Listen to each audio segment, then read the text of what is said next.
So on to the fourth commandment, verse 8. We in Exodus chapter 20, verse 8. It says, remember the Shabbat day to keep it holy. I know it says Sabbath, but it's actually Shabbat. And we're told to keep it holy or keep it separate. It should be important, okay? We have to know how they counted days back then when this was written so that we can know when the Shabbat is, because we can't go by Greco-Roman calendars. We can't go by the sun. We can't go by Monday, Tuesday, Wednesday, Thursday, Friday, Saturday, Sunday, because back then they did not have those types of days. They just had day one, first day, second day, third day, fourth day, fifth day, sixth day, seventh day, which is Shabbat. So we have to know what did they use to start off the count. Okay, where did they start from to come up with a first day, or a second day, or a third day, to get to the seventh day, which is the Shabbat. Okay, I'm going to go into the scriptures for that. All right, we're going to start with, first I want to cover Exodus 31. Exodus chapter 31. And I don't know why, I can't remember why I got this in my notes. Oh, okay. Starting at verse 12. Let's see.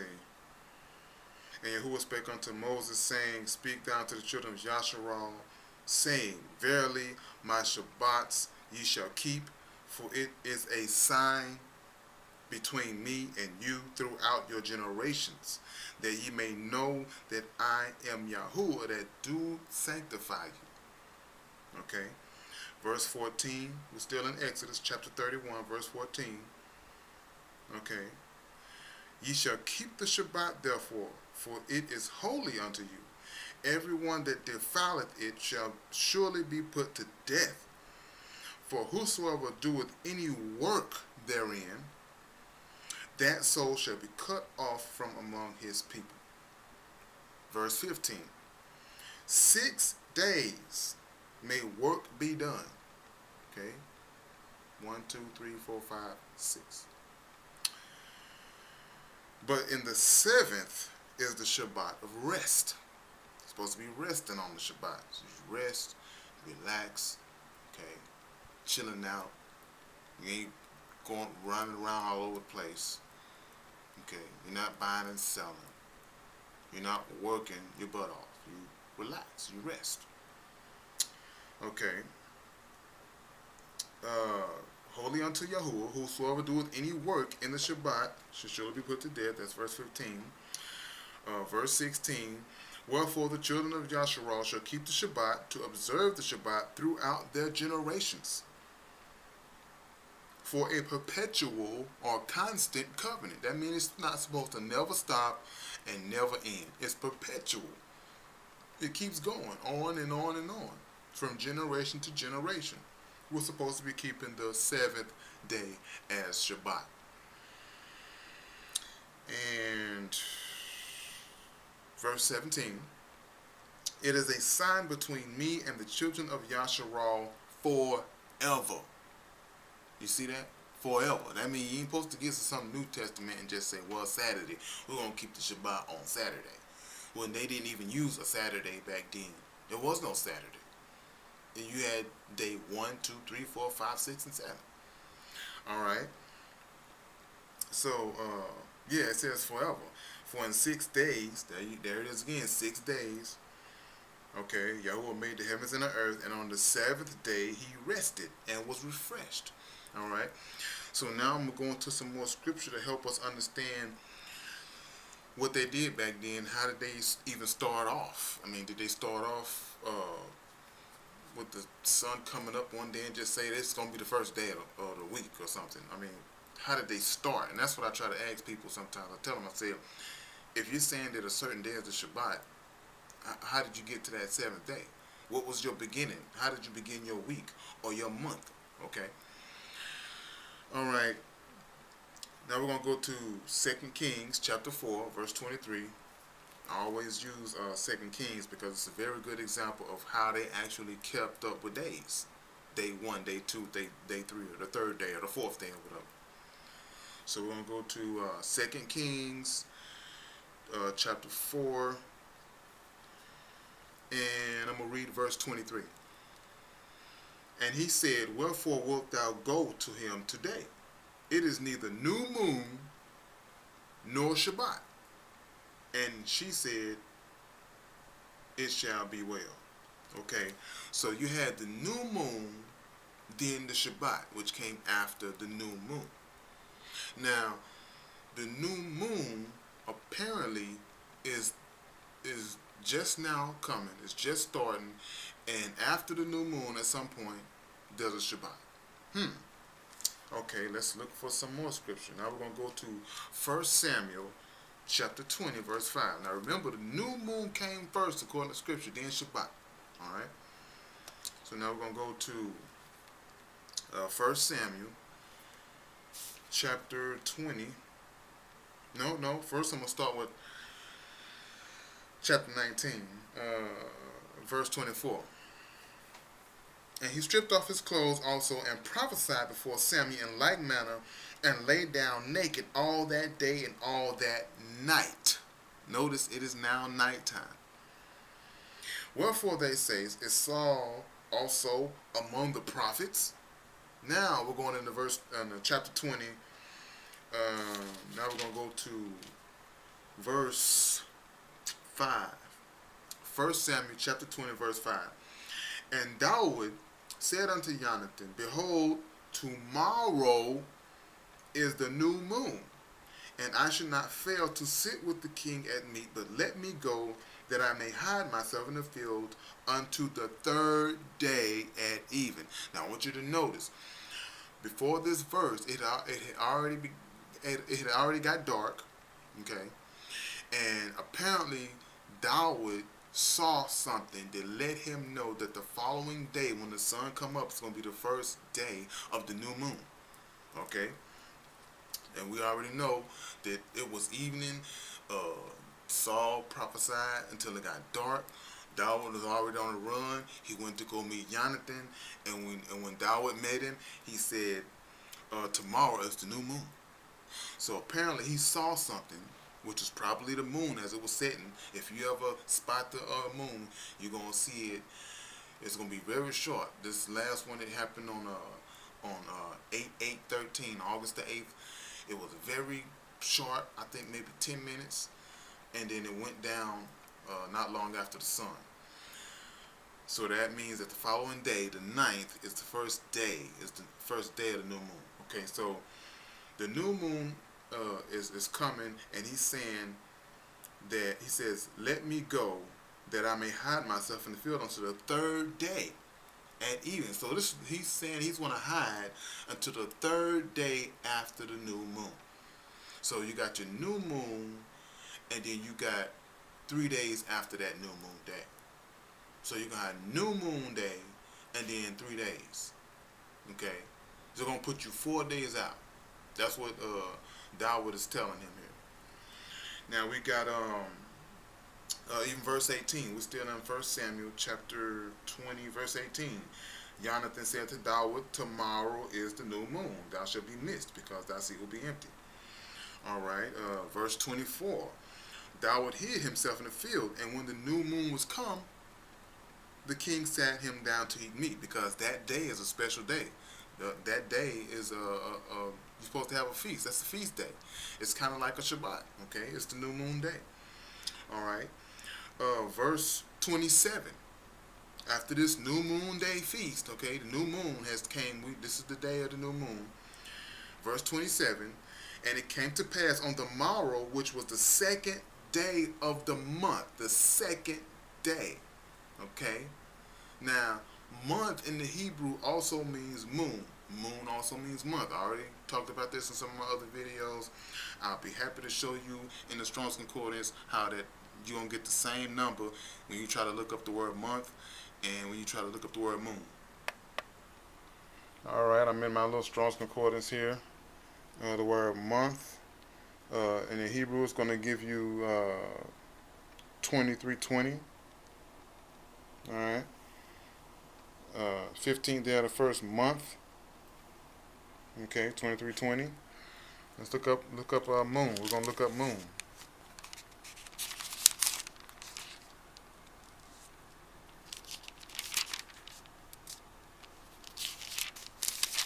I'm going the wrong way.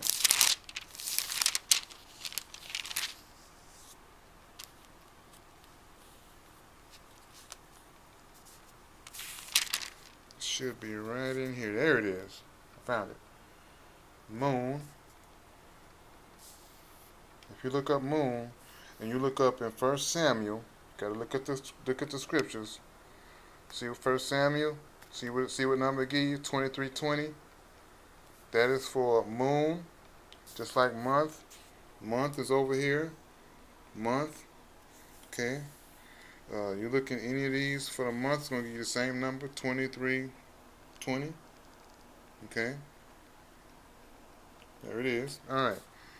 So you look in your Strong's Concordance in the back, and you look up 2320. Let's see if I can find it right quick in the Hebrew. Let me turn here and see if I can find 2320 right quick.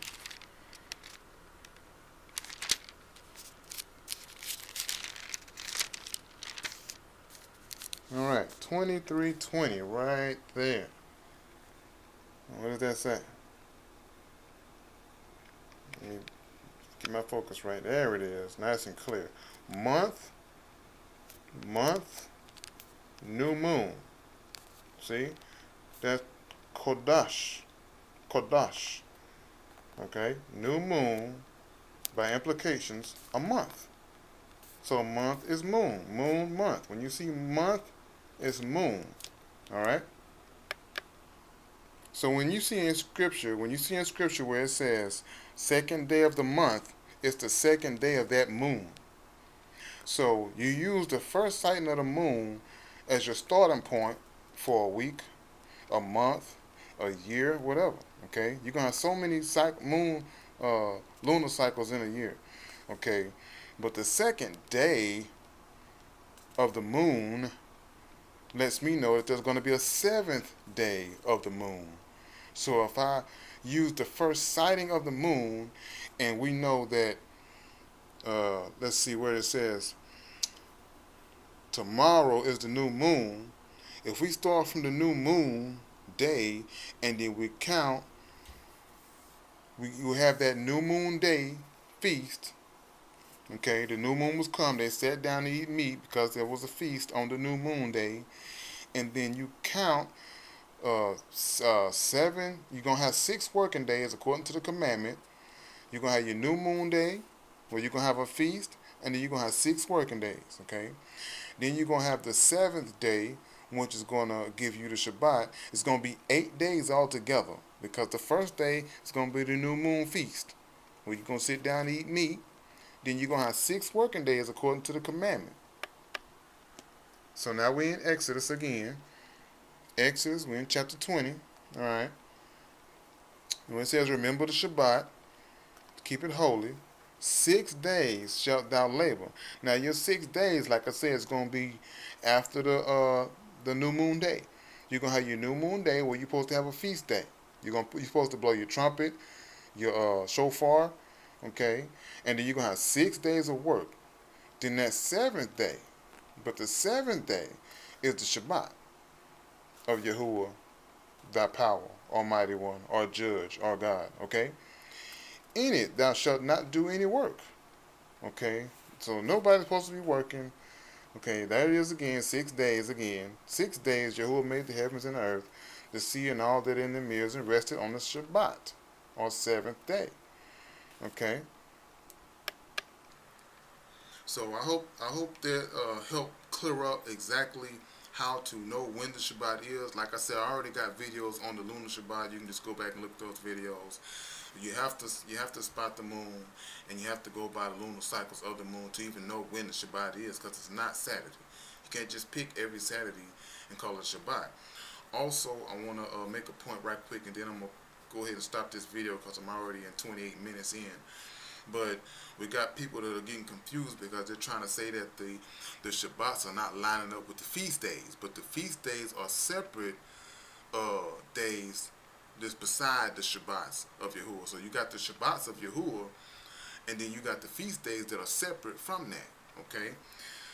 That is in Leviticus. And let me see if I can find that right quick. Leviticus chapter 23. It talks about the Passover. 6 days shall work be done in verse 3, but the 7th day is the Shabbat of rest, a holy convocation. You're not supposed to do any work, okay, in all your dwellings. Then you got verse 5 where it says the 14th day of the first month, or the first moon, in the evening is Jehovah's Passover. Then on the 15th day is unleavened bread. These are separate from the Shabbats of Yahuwah. Then you're going to look at verse 15 where it says, and you shall count unto you from the morrow after the Shabbat, from the day that ye brought the sheaf of the wave offering, 7 Shabbats shall be complete. Okay? Even unto the morrow after the 7th Shabbat shall ye number 50 days, and ye shall offer a new meat offering unto Yahuwah. Now, here's the thing. You got to also read verse 38. Okay? Leviticus chapter 23, verse 38. Well, actually, if you read verse 37, you find out that this is talking about all of the feast, the set feast. Then you read verse 38, it says this: beside the Shabbats of Yahuwah, okay, and beside your gifts, or other than your gifts, and beside all your vows, and beside all your free will offerings which ye give unto Yahuwah, okay, also on the 15th day of the month, or the moon, all right, when ye have gathered in the fruit of the land, ye shall keep a feast unto Yahuwah 7 days. On the first day shall be a Shabbat, and on the 8th day should be a Shabbat. See, the 8th day is the 8th day from the first day of the new moon, because you got your feast day, the new moon feast day. All right, where you sit down and eat, blow the shofar, you're gonna have feast day. Then 6 working days, 1, 2, 3, 4, 5, 6, and then you're gonna have on that 7th day after the 6 working days, 7th day Shabbat. Altogether, that's 8 days. That's why I just read in verse 39, Leviticus chapter 23, verse 39, that you got the 8th day shall be a Shabbat. Okay, numbers don't lie. Okay, you can't mess that up. It's giving you exactly 8 days, because you're gonna have your first day, which is gonna be your new moon day. Then your 6 working days. Okay, and then you're gonna have your Shabbat. Then you're gonna have 6 working days and then Shabbat. 6 working days, then Shabbat, until the moon is gone. So I'm gonna cut this video short, and I'm gonna have to make another video and get into this some more. We're still dealing with the covenant, each individual commandment, going into it in depth, so we'll know exactly how to keep the covenant, so that we can be pleasing to Yahuwah, so that He can be pleased with our lives, so that we can be redeemed as a nation.